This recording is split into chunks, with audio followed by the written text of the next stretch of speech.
มี FC ถามว่าแซลมอนกับบ่เฮียงฮู้จักได้จังไดแต่ก่อนเนี่ยแซลมอนก็เป็นซาคูอยู่บางสะแล้วบ่เฮียงนี่ก็เป็นแบบไปช่วยเหลือเด็กน้อยนะไอ้ต้นเด็กน้อยกับไอ้ลินนั่นแหละไม่ลินแล้วไปลินโตได้มันงามอันเจ้าเขาเลยโตเคยโทรหากับบ่ฮับบัดนี้เจ้าคิดได้กับข่อยจะเห็นข่อยตอนนั้นน่ะก็บ่ได้คิดอะไรธรรมดาว่าการทวิตก็ธรรมดาเนี่ยเจ้าแถวไปโรงเรียนดูๆจะแถวไปก็บ่ได้ไปหาใครดอกจะก็ไปเฮือนเช้าแซ่หั่นเด้จะก็ไปเฮือนเช้าแซ่แต่ก็ไปจอดรถอยู่โรงเรียนค่อยเนาะไปกินเบียร์กินยังเมาแล้วไปกอดเบาเฮียงห้วยนี่ว่ามันต้องเพลงมาแล้วไปกอดเบาเฮียงห้วยว่าเราเลยบ่แม่นย่าอะไรกัน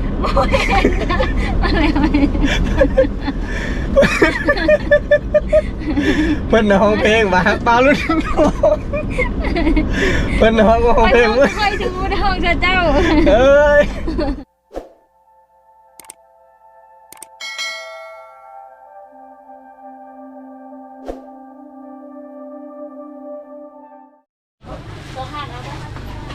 ถ้าสบายดีพ่อแม่พี่น้องสบายดียามเช้ามื้อนี้เลาะตลาดสิโปนหาซื้อผักซื้อยาพี่น้องเกี่ยมงานดองแล้วก็ได้ปลาลายถ้าก็มาหอดแต่เช้าปลาลายมันก็มาดงยังมืออยู่ทะเลไข่ปลาเสร็จ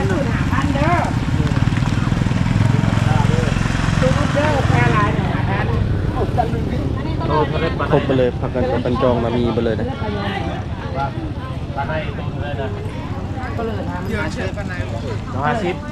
ปลาในเลยปลาในเลยต้องพ่อตา50เลยบอกเอาว่าบนปลาในจะ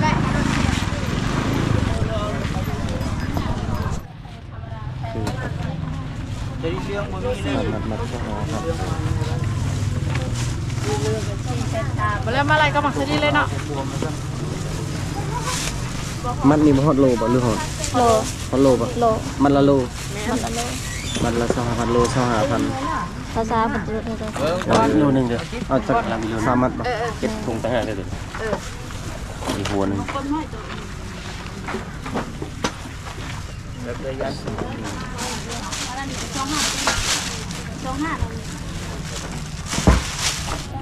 สบายได้สบายดีตอนเช้าหน้าบลางล้างแล้วบ่น่ะโอ้ล้างได้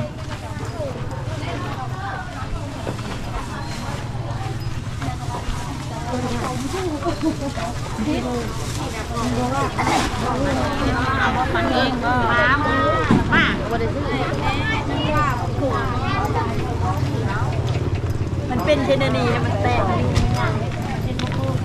ตอนนี้กำลังหลบซื้อกะลำเพิ่นขายเป็นธงละ150,000ไปซื้อ3ธงเพิ่นก็ลดให้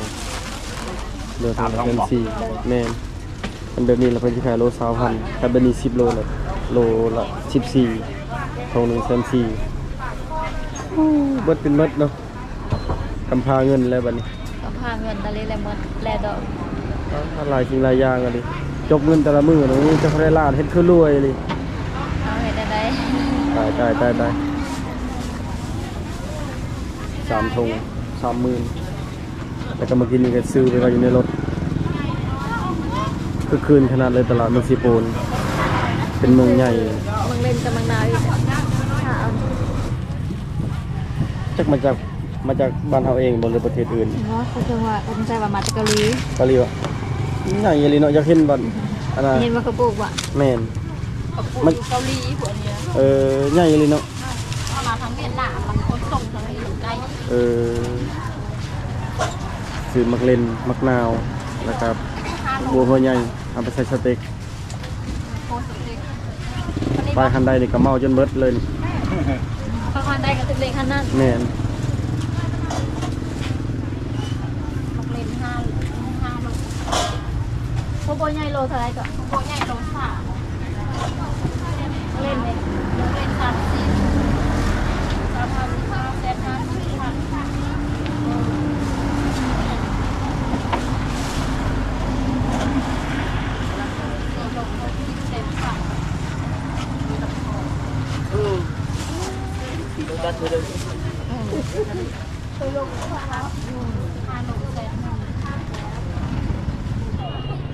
เครื่องน้อยๆซ้ำนี้เบิด4เบิดเท่าไหร่อันนี้400,000แล้วนี่มักเล่น4โลผักบัว5โล6โลปลายผักบัวดื่มน้ำแล้วก็มักนาว4โลบ่4โลอันนี้5บ่ต้องเล่น5โล4โลอันนี้อีกอันนี้ก็400,000ปลายแล้วก็พักนี่ก็400,000แล้วผักกะหล่ำแล้วก็ผักบัวทางนี้นี่หอมปลอมนี่ก็หอมปลอม หอมป้อมว่า ผักบัว คาราบูดูจูนาตึ้งมีบ่พอแต่วันนี้ก็จะหมดแล้วหอมป้อม อันนี้มันผักเสริมอันนี้ก็ สา ผั ว ก พั เส น ริม ธุ์ หอ นั่น ม มื ปลอ อเจ้าม นี่มีสาวพันธุ์ 20,000นะทั้งเบิดอันนี้น่ะล้านป่ายตอนนี้ก็คือเกือบแล้วสำหรับการลงตลาดมื้อนี้อยู่เมืองสิโปนตอนนี้คือถ้าเอาแต่ดอกไม้เป็นดอก ดอกไม้ดอกระเหิด ดอกดาวเรืองที่เขาจะยิบคำมักเบ่งพอแห้งพี่น้องมันมีแต่จกเป็นจกเป็นจกช่วงนี้นะบ่มีเข่ามีแต่จกออกบ่ไหวบ่ทันได้กินหยังบ่ทันได้ยังลงทองเลยนี่คือหน้าห้องว่าการเมืองสิโปนหน้าห้องว่าการปกครองเลยสำนักงานปกครองเมืองสิโปนแล้วก็นี่คือหน้าตลาดเมืองสิโปนเข้าไปไหนก็มีตลาดซอยเข้าไปตอนเช้ากับบรรยากาศดีแล้วก็รถก็หลายคันแห้งหลักๆเป็นรถจักรแต่ว่าตอนนี้เป็นเกือบ7 โมงแล้วเอามาแต่มืดแล้วตื่นมาแต่3 โมงมื้อนี้หลังจากตื่นมาเขาก็ฮดน้ำอยู่บ้านย่านขี้ฝุ่นมันไงเพื่องานดองมื้ออื่นทุกอย่างมันเขาต้องแลนเองกับแซลมอนเลยแลนนั่นแลนนี่เมื่อยแน่พี่น้องเอ้ยแต่เฮ็ดได้สู้เอาพี่น้อง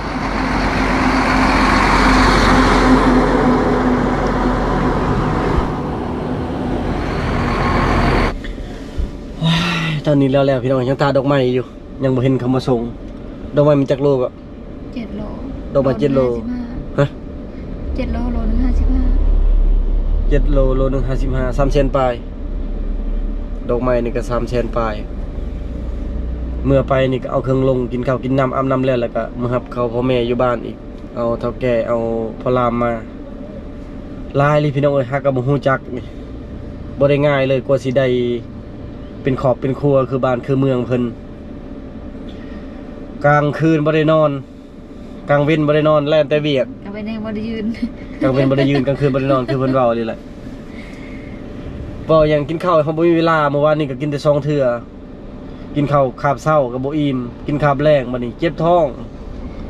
อันกระเพาะขึ้น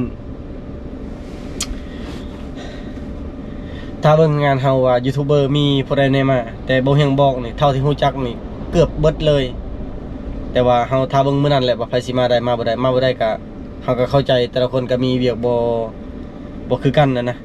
บางคนก็อยู่บ้านก็มีงานดองคือกันงานดองพี่น้องคือบ่าวฮวดคนเฮียนฮู้นะเพิ่นก็ว่าทางบ้านเพิ่นก็มีอันงานดองคือกันและบัดนี้ทางพ่อเพชรเพิ่นก็มาบ่ได้ค่าเวียกพ่อเซียวเพิ่นก็มาบ่ได้เพิ่นก็ค่าเวียกแล้วก็พออันลุงเงินอุรสนะเพิ่นก็ค่าเวียกแต่ละคนมีแต่ขอบค่าเวียกพี่น้องพูดว่าไผสิมาจากคนนี่งานเฮานี่เอาไปเอามาหมู่คู่นี่ผู้ที่เฮ็ดเวียก5 โลทัศน์กิบกุระเบิดชุดดำค่าเวียกทุกคนเลยจำปานี่ก็ญาติเอาเวลามาพัก3 มื้อบ่เพราะว่าแต่ละคนก็มีแต่ค่าเวียกเอาไปเอามาบ่เฮียงสิมีหมู่อยู่บ่บัดนี้ มีหมู่เจ้าบ่าวให้เคยแล้ว ตายแล้วบ่มีหมู่เจ้าบ่าวแล้วบัดนี้เบิ่งผู้ใดก็ค่าเวียกอยู่บ้านก็บางคนก็ค่าเวียกเพราะเมื่อวานนี้ก็งานดองอยู่บ้านแล้วก็ทั้งเกี่ยมกินงะแน่บ่เบื่อก็ครอบบ่เฮียงแล้วโอนเงินมาซอย300,000ว่าค่าเวียกมาบ่ได้ตายแล้วบัดนี้แต่เฮาก็ เวียกถึกช่วงเขาบ่ได้พักเด้ แม่นแต่เฮาก็เต็มที่แหละเฮาก็คือเฮาก็เตรียมพร้อมมาดุนแล้วก็เฮาก็วางแผนมาดุนแล้วก็บอกเล่าพี่น้องมาแบบดุนแล้วนะผู้ใดมาได้ก็ขอบใจผู้ใดมาบ่ได้ก็บ่เป็นหยังขอบใจคือเก่าแหละเฮาก็ฮักแพงกันคือเก่าอันนี้มันก็เข้าใจว่างานสำคัญของเฮาอยากให้หมู่มาร่วมงานแต่ว่าหมู่มาบ่ได้ก็อันนี้ก็เข้าใจหมู่อยู่เพราะว่าแต่ละคนก็มีเวียกคือกันนะและงานดองคือหมู่ที่26นี่แม่นลายแฮง มือสิปูนนี่มีเกือบทุกบ้านแล้วก็อยู่บ้านดงก็มี2งานแล้วก็เซต5อ้ายฮักเอ้ยฮักอยู่สวรรค์อยู่เวียงหั่นนี่ก็ผู้ใดก็ค่าเวียกงานดองตำกันพี่น้อยจักสิว่าจังไดเอาไปเอามานี่บัตรเชิญเกือบ800บัตรบ่ฮู้ว่าสิได้จักคน โอ้ยเนาะแต่เฮาก็เต็มที่กับอาหารการกินเรื่องขอ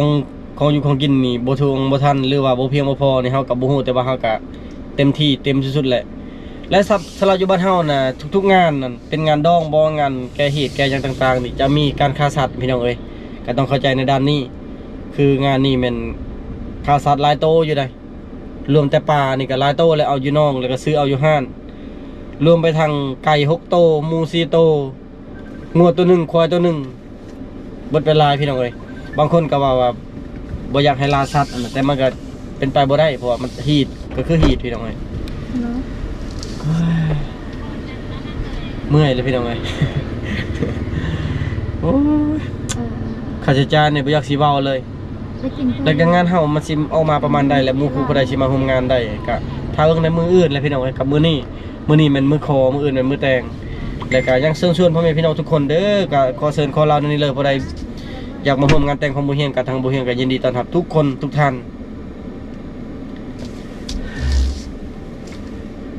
ลงตลาดแต่เช้าคืนนี้นอนบ่หลับพี่น้องเอ้ย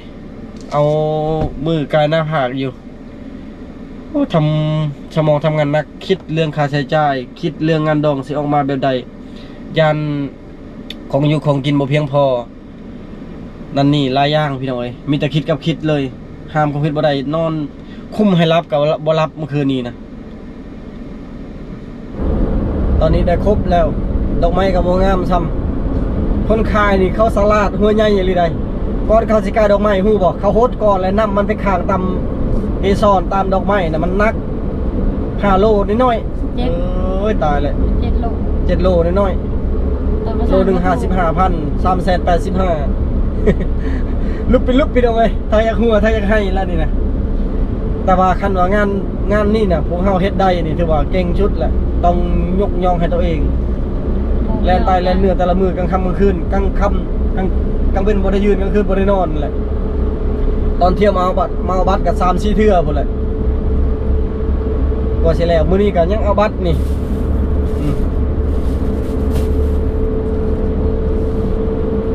บัตรเนี่ยตก800 ป้ายแล้วเดี๋ยวนี้ให้ผู้นี้ผู้นั้นก็อยากได้ให้ผู้นั้นหมู่เราก็อยากได้เราโทรหาว่าเอาให้อ้ายแน่เอาให้อ้าวแน่เอาให้พ่อแน่แบบนี้นะครับเพราะว่าเพิ่นมีพี่น้องนะสมมุติว่าเพิ่นมาผู้เดียวบ่คือเขาก็ต้องเฮ็ดมาให้ตอนนั้นจริงๆบ่แม่นว่าเฮาเฮ็ดแต่ว่าวางเอาเงินบ่แม่นว่าเฮาเฮ็ดแล้วก็คืออหยังวะเฮ็ดหารายได้บ่แม่นแต่ว่าเฮาเฮ็ดคือเฮ็ดเพื่อข้อมูลซื่นเรื่องฮิตของมันก็มีแต่ละบ้านแต่ละเมืองแต่ว่าหลักๆก็อยากม่วนแน่นะพี่น้องเอ้ยต้องเข้าใจในนั้นเพราะว่าโอ้บ่เฮียงเฮ็ดดองนี่วังสร้างรายได้นั่นนี่วังหารายได้ แต่ละดองนี่ลุกบ่แท้นี่บ่เฮียงเคยจัดงานดองนี่2-3เทื่อเลยให้น้องสาวน้องชายลุกแต่ว่ามันก็คือว่าแล้วเฮาก็บ่ได้หารายได้ได้ก็ขอบใจบ่ได้ก็บ่เป็นหยังบ่ได้ซีเรียสเฮาก็ไปเฮ็ดไปตามกำลังเฮาตามท่าแฮงเฮามี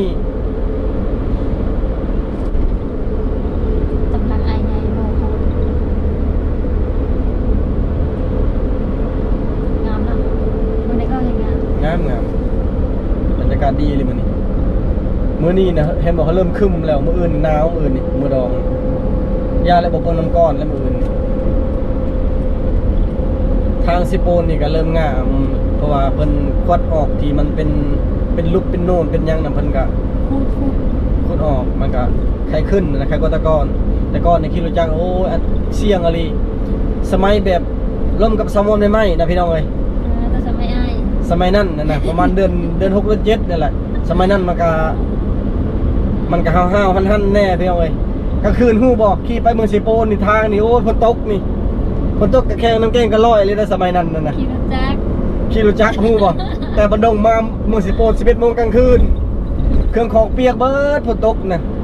ตายแล้วห้าวหั่นอะลีตอนนั้นน่ะคันดุหาเงินหาค่ำไปนั่นน่ะคือสิรวยสมัยนี้ผัดบริหารหันคือแบบนั้นสมัยก็จะว่าพัดลมก็3-4 ปี ล้อแท้และนั่นแท้เนี่ยมันทางบ่ดีตอนนั้นน่ะจนพวกรถตู้ไข่ต้นเข้ากับกอกมือว่าให้แลซ่าๆมันนํเต็มทางตอนนั้นน่ะ แต่เราเข้าใจทางเรานะ เขาบ่ได้ยิน จะใช้กันน้องบ่ บ่ได้ใช้กันเนาะแต่ก็เอาเสื้อปกบ่เลยยังนี่แหละตอนนั้นน่ะอันแบบรถตู้เราแซงเฮาเลยเราเห็นแบบว่าอันตรายนะแบบตามทางมีน้ำแล้วเพิ่นก็ให้แลซ่าๆที่ยิ่งเฮาก็เล่นบ่ไหวอยู่แล้วเครียดกันหลายเลยคืนนั้นเนาะโอ้สมัยนั้นนะพี่น้องตอนนั้นนะยุคนั้น ยุคพกกระโดดนะโอ้แบบกลางคืนกับไปได้พี่น้องเอ้ยขี่รถจักรนี่เห็นได้ขี่รถใหญ่บัดผมมีเงินใช้น้ำมันรถประหยัดนั่นแหละเพื่อยังกับเพื่อมื้อนี้แหละเพราะว่าบ่เฮียงกับพยายามเก็บพยายามออมพยายามหาก็เพื่ออยากมีวันนี้นะเพราะว่าเฮาก็ซ้ำนี้แล้วพ่อแม่ก็ส่งเฮียนจนจบแล้วก็เฮาก็บ่อยากให้พ่อแม่นักอีกนะก็เลยว่าอันใดที่ว่าเฮาหาได้เฮาก็หาเองมี FC ถามว่าซาวมอนกับบ่เฮียงฮู้จักได้จังได๋ แล้วเราจะกันเราประวัติ เราบ่วัดแล้วบัดนี้บ่มาแต่กี้แต่ก่อนมีพ่อเฒ่า มีพ่อเฒ่าคู่หนึงพ่อเฒ่าแม่เฒ่าคู่หนึงบ่แม่นแหละไปอีกแล้ว มันคือเป็นจังซี่พี่น้องเอ้ยเมื่อกี้นี่โพลิไซน์เข้ามาบ่เห็นสิมาเล่าย่อๆเนาะให้ฟังแต่ก่อนในซาวมอนก็เป็นซาคูอยู่บ้านสะแล้วบ่เฮียงนี่ก็เป็นแบบไปช่วยเหลือเด็กน้อยนะไอ้ต้นเด็กน้อยกับเมลินนั่นแหละเมลินแล้วไปถามว่าเพราะว่าแต่ก่อนเคยช่วยเหลือแถวบ้านน้องคูนและบ่เฮียงเข้าไปช่วยเหลือบ้านสะแล้วและเมลินมีความสนใจอยากช่วยเหลือเด็กน้อยก็คือซื้ออุปกรณ์การเรียนเป็นปึ้มบิ๊กซอแล้วก็ส่งเสื้อนักเรียนประมาณนี้แหละขนมและเพิ่นน่ะให้ไปเก็บกำจำนวนนักเรียนหรือว่าพลเมืองของคนในบ้านนั้นก็เลยไปถามหาสาวครูสาวมอนนี่และเพิ่นก็โอ้ยพี่น้องเอ้ยลินโตได้เพิ่นงาม อัน เจ้าเขาเลยโตเคยโทรหาก็บ่ห้าม คอยเสียว อันคือข่อยนี่บ่เฮียงนี่นะจดเบอร์ให้แล้วก็จดเบอร์อัน Facebook ให้ว่าสาวครูจะได้ข้อมูลแล้วจะส่งให้ข่อยตามนี้เด้อจะแชทให้ข่อยทักหาข่อยตามนี้เด้อแบบนี้บ่ให้หลานฮู้บ่เอาให้แล้วก็เงียบเงาได้เพิ่นก็บ่ได้แชทหาเพิ่นก็บ่ได้ตอบหาบ่ได้หยังอันแล้วว่ะสรุปแล้วอันครูเราก็เอาข้อมูลให้เฮาอยู่บ่แบบนี้คิดแบบนี้นะเราก็สิหาข้อมูลเอาข้อมูลให้เฮาอยู่บ่บ่เห็นก็คิดแหละบัดนี้พอประมาณอาทิตย์หนึ่งบ่เห็นก็เข้าไปหาอีกนะเข้าไปหากระทาอีกว่าอันสบายดีเช้าครูเป็นได้ข้อมูลที่เฮาเว้านั้นได้เลยล่ะบ่คันได้แล้วยังให้ส่งมาเพราะว่าเมลินเพิ่นก็สิบินมาแต่ฝรั่งเศสเพิ่นสิมาบาซาเลวนี้เฮาจะได้ข้อมูลว่ายันช่วยแหละผู้ได้ผู้บ่ได้นะญาติเด็กน้อยแหละเขาน้อยใจนะสมมุติว่าคนนั้นได้รับคนนี้บ่ได้รับเพิ่นก็เลยเฮ็ดแบบละเอียดอ่อนนะแบบนี้นะก็เลยแบบว่าเพิ่นว่าโอเคว่าแล้วสิหาข้อมูลให้เลยส่งให้ได้อายเด้อเพิ่นว่าอ้ายนะจริงๆเพิ่นก็เป็นเอื้อยเฮาแต่เพิ่นก็ว่าอ้ายเฮาก็ความที่ว่าผู้หญิงเนาะเขาเคารพผู้ชายเขาเอิ้นอ้ายก็ถึกแล้วแต่เกณฑ์ผู้ชายบัดนี้พอโดนไปแล้วเพิ่นก็แอดเป็นหมู่เด้ แอดเป็นบ่ได้แอดเป็นหมู่เพิ่นสั่งหาทำ Messenger บัดนี้บ่เคยโทรโทรหาทางเบอร์เข้าไปช่องเขาเพิ่นหนูละเอียดได้เข้าไปซองเบิ่งว่าข่อยโซบแล้วบ่หรือมีเมียหรือมีลูกบ่นี่เพิ่นเข้าไปซองเบิ่งแล้วเพิ่นก็โทรหาทางเบอร์บ่เห็นก็รีบโตแล้วบัดนี้จากเบอร์ไผโทรมาบ่เห็นก็บ่รับสายโทร2เทื่อบ่รับสายแล้วบัดนี้โอ้เบอร์ไผเนาะก็เลยโทรกลับไปแล้วก็เห็นเพิ่นทักมาทาง Facebook บ่ค่อยผ่านบ่บุญฝากคนบ่บุญเจ้าบ่ได้โทรกลับค่อยโทรหาคนกับ2สายบ่ห้ามก็บ่โทรเลยพอดีว่าบุญสารวัตรเนาะก็เลยไปผ่านบ่บุญฟังนำบ่บุญก็เลยว่าบ่บุญว่าบ่เฮียงชาวคู่อันมีเบียกับเจ้าจักเราเฮ็ดจังกับเจ้าละบุญบ่บุญแล้วก็มีแนวเว้าเนาะคิดว่าอ้าวสักครู่นี่มันยังเนาะบัดนี้บอกคิดว่าเรื่องข้อมูลนั่นแหละบัดแล้วก็เลยเอาข้อมูลอันนี้เรียบร้อยแล้วก็นั่นได้ต่อบัดนี้ก็ยังลงมันอยู่เจ้าก็ส่งถามอยู่จะกันยังแถวมาบ้านซะแล้วมาขึ้นมองเห็นอยู่มาแบบเป็นอะไรสถานะสภาพนะแม่นบัดนี้เฮาก็เที่ยวไปเที่ยวมาบ้านซะแล้วแต่เฮาก็บ่ได้คิดหยังกับเพิ่นเขาคิดว่าเราอายุซ้ำนี้น่ะผู้หญิงมันก็ต้องมี มีคนในใจแล้วนะหรือว่าก็มีแบบมีสู่มีแฟนยังแล้วครับประมาณนี้เฮาก็บ่กล้าจีบบ่กล้ายังเพิ่นดอกแล้วมื้อนี้ FC เห็นแล้ว FC ก็เสียคอมเมนต์ตลอดว่า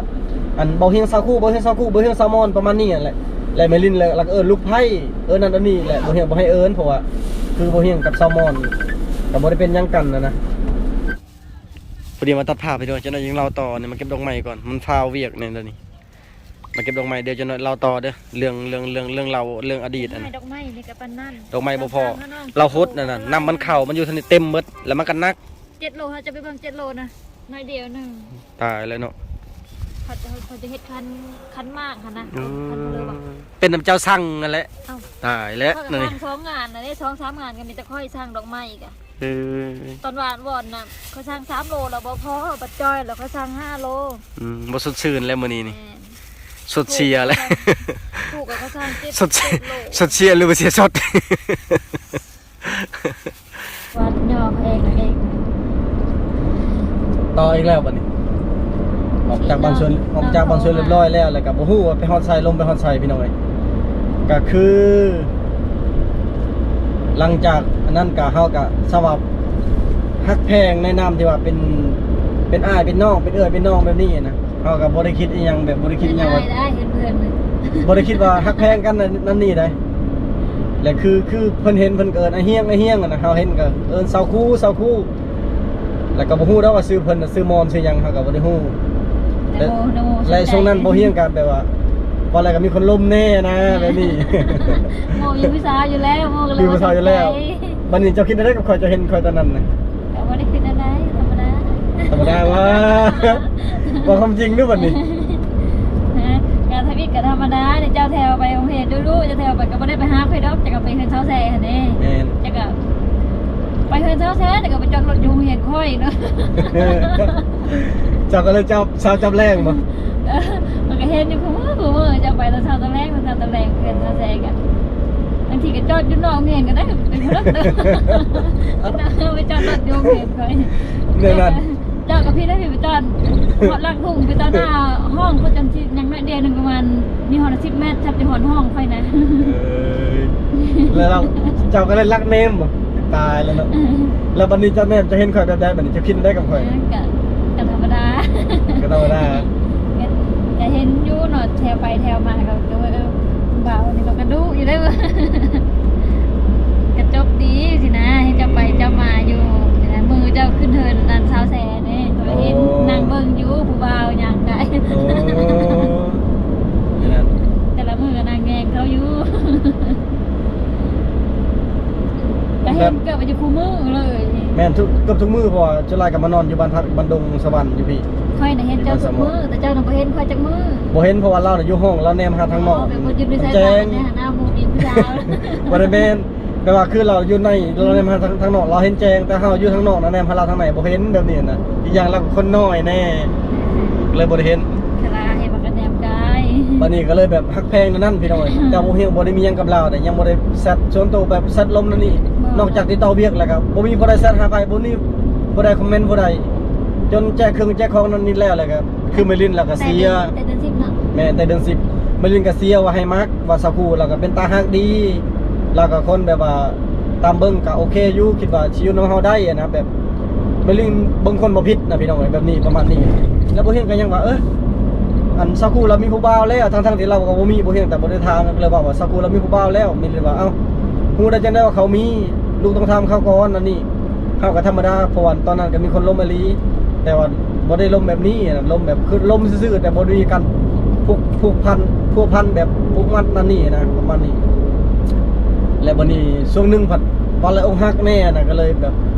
ช่วงดองดาเลยซามอนั่นโอนเงินมาซอยดองดา 200,000ก็เลยบ่เฮียงช่วงองค์ฮักว่าอะไรกันเนาะแล้วก็เลยเซตไปเซตมาแบบเซตยาวเนี่ยแต่บ่ได้เซตเรื่องความฮักก็เซตถามเรื่องหินเรื่องคองเรื่องดอกนั่นนี่แหละ ค่อยกับแป้งอยู่อ่ะมื้อนี้คือสัตว์น้ำค่อยหั่นนะปกติก็เฮาเว้าเวียกกันแล้วสำเร็จแล้วลงเวียกกัน2-3 ค่ำแล้วก็เช้าเนาะ แม่น แล้วก็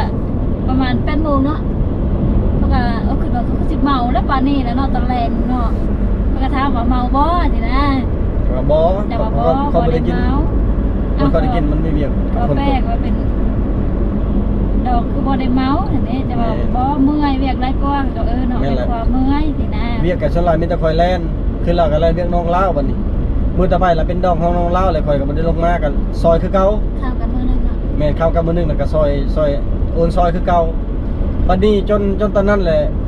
อันค่อยนั้นนัดกันว่าเรื่องเกี่ยวกับโรงเรียนนั่นแหละ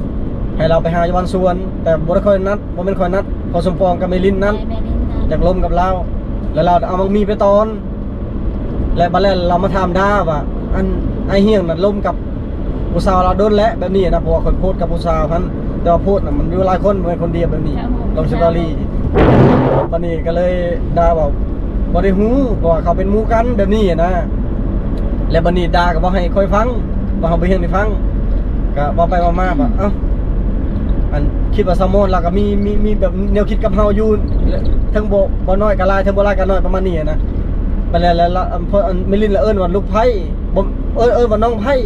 เราว่าคันเป็นลูกไผ่จะได้อยู่แต่ให้เป็นน้องไผ่นี่บ่ได้แล้วก็ด่าก็ว่าให้บ่เฮียงฟังเบิดก็เลยเก็บมาคิดบัดนี้แล้วมิลินก็เสียให้ลมกันบ่เฮียงก็บ่ได้ปฏิเสธแล้วก็บ่ได้หยังก็คิดเบิ่งนั่นแหละก็บ่ได้ลมจนไปฮอดมื้อนั้นนั่นไปรับลาวไปบ้านสวนนะพี่น้องกินเบียร์บ้านสวนไปกินเบียร์บ้านสวนเมาแล้วก็โอ้จักนั่นได้บัดนี้ลาวผัดวางแผนนะ บ่ได้สมอน ไอ้สิวางแผนผูกเอาเจ้า คันเราบ่คุบเอาแล้วบ่ได้กันพี่น้องเอ้ย มันใครจะผูกเอาเจ้าผูกตะเฮิงแล้วนะ อันนี้ว่าเราคุบบ่ได้อะไรได้คนอันนี้นะแม่นแล้ว ไปกินเบียร์กินยังเมาเราไปกอดเบาเฮียงห้วย ว่ามันต้องให้ ว่าความจริงกันเลยได้บ่ฮู้เราเมาเราบอกคิดเบิ่งเราย่างเข้าห้องน้ำกับบักดนย่างเข้าห้องน้ำออกมาจากห้องน้ำน่ะก็ลาสิออกเมื่อนอนนั่นลาไปตั้มโต๊ะตั้งแล้วเมาบัดแล้วไปกอดเบาเฮียงห้วย ว่าเราเลยบ่แม่น ย่าอะไรกับโมเมนต์ก็เลยแบบบ่เฮียงกะเห็นว่าเพิ่นน่ารักดี เออ นะ สิไปก็เจ้านั่งคนละพระคุณจะนั่งพระคนกับไอ้ต้อมคนนั่งพระนี่ก็แม่น้ำเพชร แม่น แม่นจะนั่งกับไอ้ต้อมนั่งก่อน บ่แม่นนะคนนั่งพระนี่กับแม่น้ำเพชรค่อยจื้อหมดค่อยเมากะพระนั่นจะนั่งกับไอ้ต้อมพระนี่น่ะค่อยแม่น้ำเพชรแต่ แล้วเพิ่นก็ร้องเพลง นายยอดบ่แม่นอะไร เพิ่นน่ะร้องเพลงว่าฮักปลารุ่นน้องเพิ่นน่ะร้องเพลง ค่อยถึงห้องเจ้า เอ้ยเพิ่นน่ะร้องเพลงว่าฮักปลารุ่นน้อง พ่อสิคือ ก็เลยว่าฮู้ทุกอย่างเลยว่าทุกอย่างมันสารภาพออกมาในมื้อนี้เบิดนะร้องเพลงว่าฮักปลารุ่นน้องเพิ่นแบบกดมาเดินแล้วแต่เดือน10จนถึงเดือน5เพิ่นก็เลยมาคิดมาผัดเฮามีการแบบการพัวพันนั่นนี่เลยแล้วก็เลยเปิดใจร่วมกันเบิ้งแบบนี้นะลงกันไปบนห้องอาทิตย์หูบอกบ่เฮงก็มาถามทามนั่นนี่เลยนะเห็นว่าเพิ่นก็ดีผู้นึงนะคิดว่าสิบ่ได้แยกชนชั้นวรรณะบ่ได้แยกชนชาติชนเผ่าเพิ่นอาจสิอยู่คือสิอยู่นำเฮาได้และเฮาก็คือสิเข้ากับครอบครัวเพิ่นได้ดีประมาณนี้นะเพราะครอบครัวเพิ่นก็ฐานะนั่นนี่ก็ซ้ำว่าซ้ำกันเฮานั่นก็เลยเปิดใจร่วมกันไปกันมากะจนฮอดมื้อนี้แล้วพี่น้อยก็บ่ฮู้ว่าไผดีไผชั่วหยังก็บ่ฮู้แต่บ่เฮียงนี่บ่ได้ว่าบ่เฮียงเป็นคนดีแหละบ่เฮียงก็บ่ได้อวดหังอวดเมียอวดร่ำอวดรวยร่วมกันไปด้วยว่าร่วมกันแล้วแหละสบายใจอยู่นำกันแล้วมีความสุขก็ร่วมกันไปพี่น้อยแบบนี้แหละมันก็ดีบ่ดีก็บ่จักพี่น้องเอ้ยตอนนี้ก็เสียวบันดงแหละมีแต่พุ่นแหละจนนั้นก็ยังสิแวะซื้อปลาหนอกปลานิ่นซื้อนั่นนี่ตามนั้นพี่น้องอันนี้ก็คือตามที่ FC เพิ่นจักฮู้ว่าลมกันได้จังใดผู้ใดทักหาผู้ใดก่อนผู้ใดจีบผู้ใดก่อนก็บ่มีไผจีบผู้ใดก่อนมาแบบอัตโนมัติพี่น้องเอ้ย เจ้าสิว่าเขาจีบเจ้าแล้วนกกระทางเจ้าก่อน บ่แม่นค่อยนี่แจ้งเพศให้เจ้า แต่ว่าเรานั่นเราคุมเอาค่อยแล้วก็สิได้กันนะพี่น้องเอ้ยบ่ได้แบบนี้ฮักบ่าวรุ่นน้องนี่ เข้ามาห้ามเพิ่น โอเคพี่น้องเอ้ยตอนนี้ก็เข้าบันดงเรียบร้อยทีนี้ไปซื้อเครื่องคองอีกไปซื้อปลาเบิดจักล้านก็ 3 ล้านบาท 3 ล้านป้ายปลานิล 3 ล้าน2 แสน มีป้าแต่ก็ยังซื้อป้าพี่น้องเลยย้อนบ่มีเวลาไปห้าบ่ได้ขี้ข้านดอกอีกอย่างก็ป้าเที่ยวเฮ็ดน้ำข้าวปุ้นนี่มันต้องป้านิ่นปลาบูปลาในคำก็ใส่บ่ได้ บ่ป่าอันอื่นปัดกลางลายสินะ มื้อนี้เบิดในรถนี่ประมาณ5 ล้านเนาะเบิดมื้อนี้นะ5 ล้าน5 ล้านปลาย ที่เขาพักกันล้านหนึงล้านปลายแล้วป่าอีก โอ้ยเดี๋ยวเราก็ยังสิเมื่อทำกับพ่อแม่อยู่บ้านอีกแล้วมาเบิ่งมื้อนี้เป็นมื้อคอแล้วมื้อนี้ประมาณบ่ายโมงพุ่นแหละคอนะมาเบิ่งเด้อว่าคอเพิ่นสิว่าจังไดกับบ่เฮียงรถสิเข้าได้บ่บัดนี้ ได้ บ่ได้แล้วบ่ได้ เอาตังค์ออกแล้วไปพุ่นเลย ตังค์ได้ออก ตังค์ตัวนี้ออก เอาไปพุ่นแล้วเอาละ เอาตังค์ออกแล้วไปเลย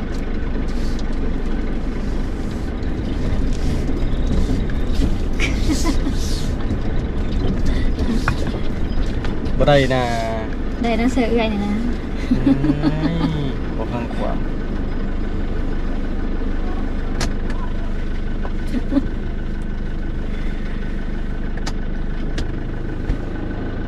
โอ้มันมีค่าเต็มตัวนั้นเนาะ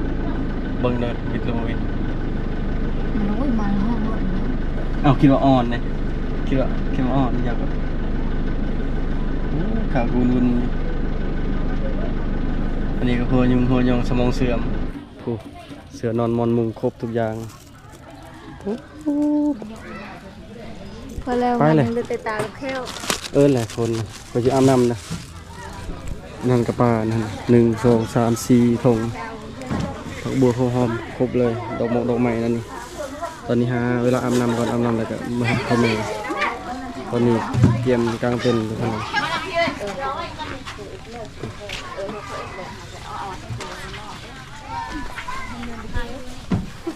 ลงเองสิล่ะเมื่อยพี่น้อยให้ก็กินข้าวเช้าตอนนี้10:46แล้วออกจากบันดงแล้วก็มารับเอาแม่หมอเมื่อบ้านกันเฮ็ดพิธีคันเรียบร้อย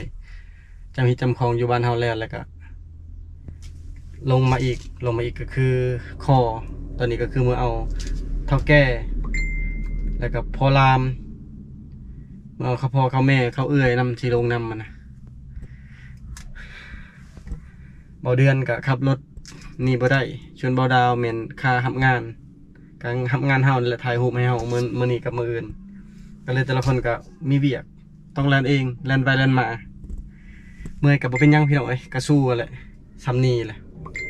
เอาใจได้ก็ขอบใจทุกคนที่เป็นกำลังแห่งใจบ่เฮียงเด้อสำหรับ EP นี้ก็ขอจบไว้เพียงเท่านี้ก่อนไปก่อนพี่น้องบาย